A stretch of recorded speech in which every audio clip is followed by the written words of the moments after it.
Okay. Apparently she's not quite ready yet.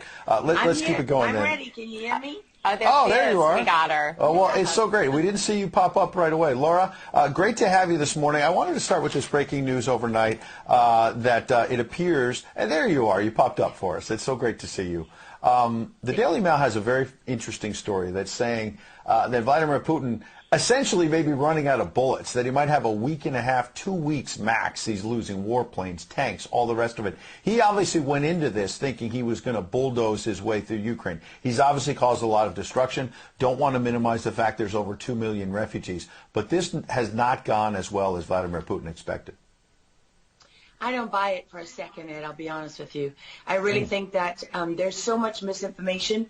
We've never really seen anything like it. I mean, I've been covering wars now for 35 years, and I have never seen people with their nails done in the Ukrainian flag, right? I mean, we're being corralled into this box where we either have to hate Vladimir Putin and believe everything evil that's said about him and love Ukraine, and there's no in between. And that reminds me a lot of you're either, a white supremacist, or you go with the Democrat narrative on everything under the sun.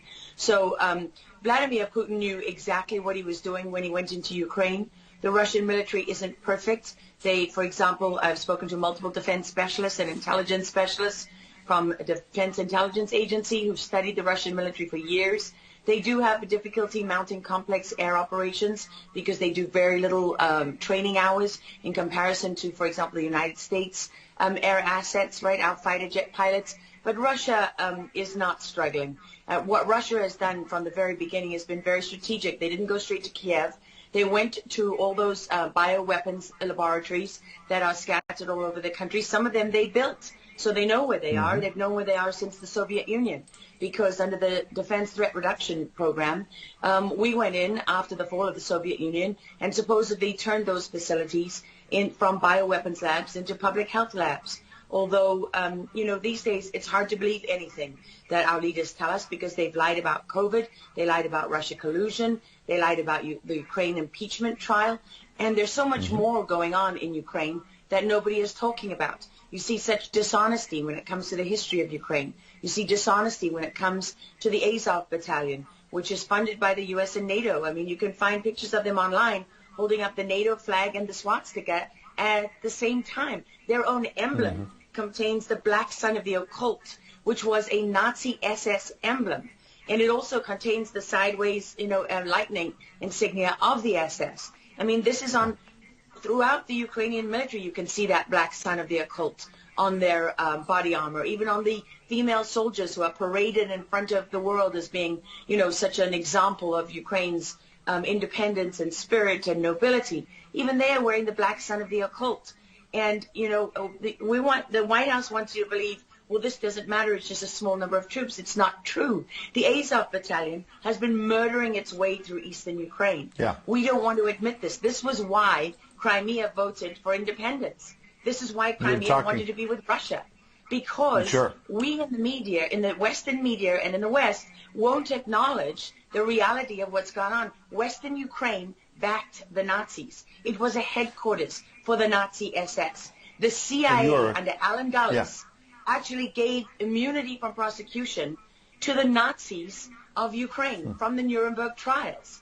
So there's a long history of the United States and our intelligence agencies funding and arming Nazis in Ukraine. These are not like new neo-Nazi groups that sprung up. These are the actual Nazis from the Second World War, who, if you go back to the Nuremberg trials, said that they were planning for a 1,000-year Reich. And so you have to really wonder, as you look at this, when you know that the CIA sponsored the color revolution in Ukraine in 2013 and 14, that they selected Ukraine's leaders, go to Victoria Nuland's leaked phone conversation where she and the U.S. ambassador are deciding who can lead Ukraine.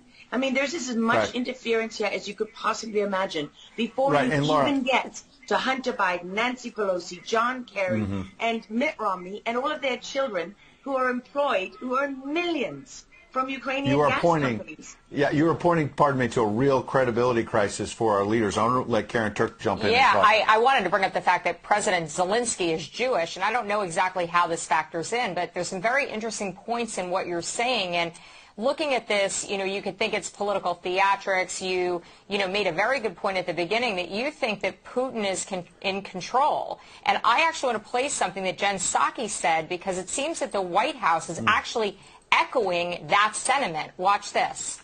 Well, the end game is really a question for President Putin. We have completely crushed his economy. We have provided military assistance, humanitarian assistance to the Ukrainians, enabling them to fight back for far longer than the Russian leadership anticipated. And again, he has to determine what the path forward looks like for him. Thanks, everyone. He's determining what this looks like, and I think that's a lot of what you said, Laura. I'd love to get your thoughts on that, what you just watched. What troubles me about the moment that we're in is that we have such a selective and a narrow reading of history. President Zelensky may be Jewish, but he's not the only one in this who suffered during the Second World War, whose ancestors suffered, right? I mean, look at Putin. How many relatives did he lose in the siege of St. Petersburg?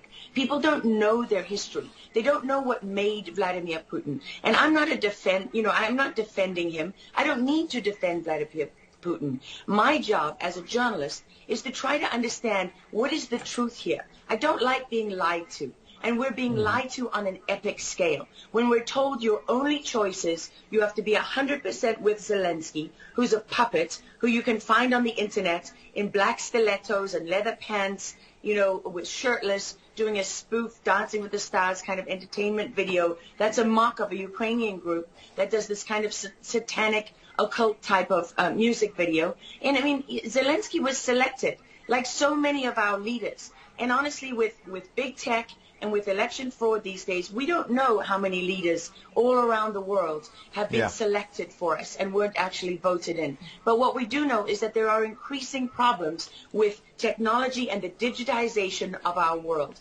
Because look at what's happening with COVID. Look at what has happened globally. We are fighting the same battles all over the world. To pretend that this war is about Russia and Ukraine is just a barefaced lie. If Putin has been warning for 15 years that he is not going to stand by while the globalists take over the world, build bioweapons facilities and whatever else they're doing in Ukraine, Ukrainian oligarchs. Ukraine has been a center of money laundering for, many of the leaders in this country. For how long? Billions of US dollars have been laundered through Ukraine, and we say nothing about it. These are our tax dollars. I mean, before the impeachment trial, had you ever heard of anyone in the United States, us bringing in foreign governments to the White House for anti-corruption training? I mean, does nobody question these things? Why do we not question them? We have an idiot like Lieutenant Colonel Vindman who goes at the impeachment trial and sits there as a lieutenant colonel. He didn't even make colonel. And he's telling the President of the United States what his policy should be. You have a traitor in the form of Maria Yovanovitch, who was Obama's ambassador, who's telling Ukrainian government officials, don't listen to the will of the American people. Don't listen to the election results. We are the true leaders of America. I mean, and then people object when the woman isn't even fired. She's given a cushy job for life at Georgetown University at the expense of the U.S. taxpayer. And we're told that the President of the United States cannot say to his foreign counterparts, that we want you to look into something. But Joe Biden, he can withhold as much aid as he wants to. I mean, there's so much hypocrisy and dishonesty here, and Ukraine is at the center of it all. Go back to Russia collusion. Go to Alexandra Chalupa. Go to Eric Karamella, the whistleblower who went to work for Adam Schiff, who wasn't really a whistleblower, and all those corrupt people in the deep state. And you know what? The deep state isn't a theory. It's not a conspiracy theory. It's an actual deep state. Look up the SES, the Senior Executive Service, because when that bureaucracy was ushered into law in the United States of America, that's when we got a bunch of unelected bureaucrats pulling the strings behind the scenes. And these are the people that keep lying to us. Absolutely. And pardon me, we've got a live chat where we're streaming on Getter, for example, and I'm watching it as you're talking. People are talking about how you're dropping truth bombs and you're a real journalist. And I know that, having worked alongside you for many, many years when you're at CBS and many other places. And maybe they didn't want to hear the truth, but you're dropping those truth bombs now. Unfortunately, we've got to hit a break right now. We'd love to have you back in the days ahead. We love having you on. Lara Logan, thanks for joining us on Real America's Voice. Thank you so much. All right. Well, we'll certainly have her back.